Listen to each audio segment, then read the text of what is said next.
Hey everybody, I'm Paul Steury. I'm running for Congress in Indiana's 2nd District. And over the weekend, the U.S. Senate passed the Inflation Reduction Act, which I celebrate greatly.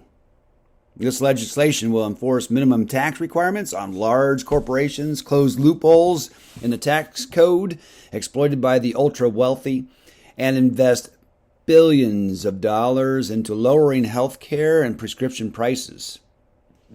The Inflation Reduction Act locks in premiums that save 13 million people on average of $800 per year. For anyone who relies on Medicare, that bill will put a $2,000 cap on their out-of-pocket costs for prescription drugs that they need. And then, in addition, it will allow Medicare to negotiate a better deal on prescription drugs. And it's truly thinking about people.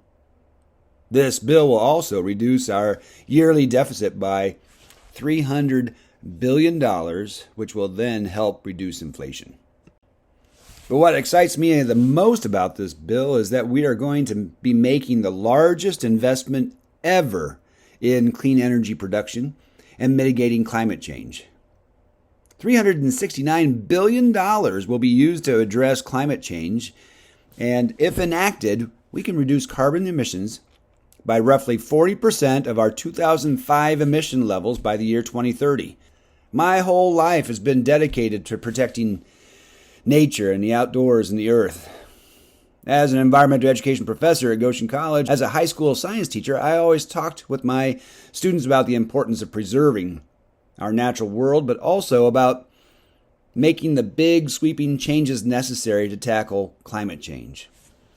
So being an educator, I wanted to take a minute and talk to you about exactly what this legislation will do to improve our climate. First, tackling climate change, it will require an entire restructuring of our economy's energy consumption. Much of that consumption is done by large companies, and so the first major thing the bill does is it provides financial incentives to companies to begin the process of becoming energy efficient and then also using renewable sources of energy. It gives me hope.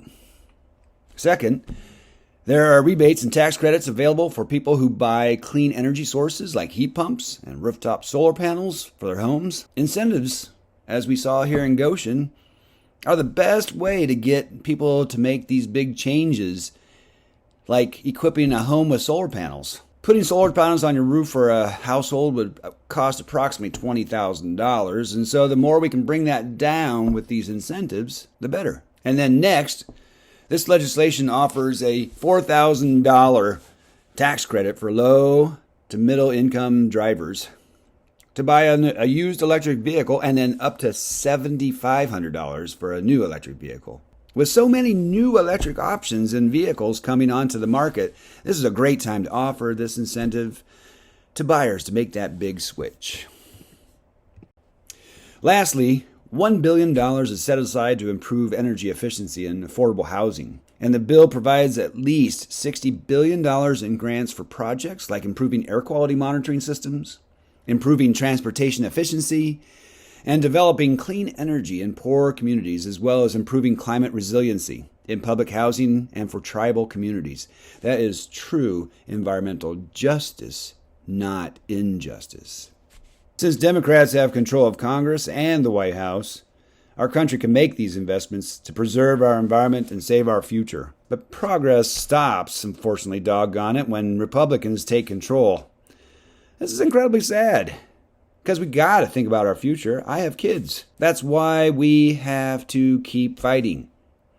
We have to make sure that this November, Democrats expand their majorities in both chambers of Congress so that President Biden and the Democrats can continue to pass meaningful, progressive legislation. We have to invest more in clean energy, efficiency, environmental protections, and pollution regulations, and we need to make sure that the communities devastated the most by pollution and climate change are helped the most. But this bill is not the silver bullet. I'm extremely excited to see these green investments begin to bear fruit.